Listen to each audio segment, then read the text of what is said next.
What are the most common reasons that you find couples end up in a contested divorce situation? The most common reasons are where you have sharply contested issues of custody or visitation, or some kind of very high requests for asset distribution or maintenance, otherwise known as alimony, that cannot be negotiated. So examples are if you attempt to negotiate a resolution on custody, sometimes the attorneys are trying to recommend to their clients that they settle for some kind of joint custody, maybe even shared custody.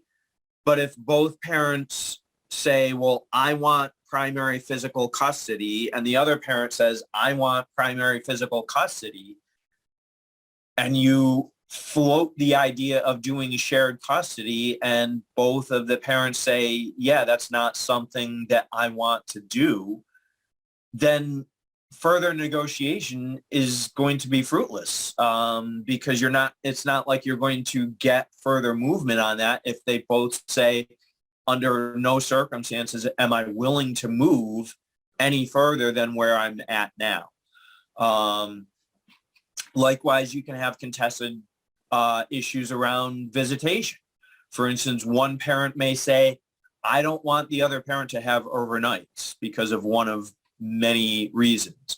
Or I want the other parent to have supervised visitation. Maybe they have a drug issue or an alcohol issue or a mental health issue, something along those lines.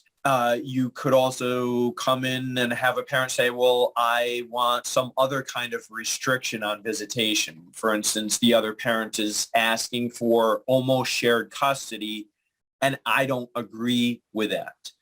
And of course, the attorneys are going to try to negotiate a resolution along those lines and float as many ideas and ways to settle that issue as possible. For instance, if one parent is over a 14-day spread asking for 9 nights out of 14, and the other parent is at 7, well, maybe you can do 8 as a settlement. So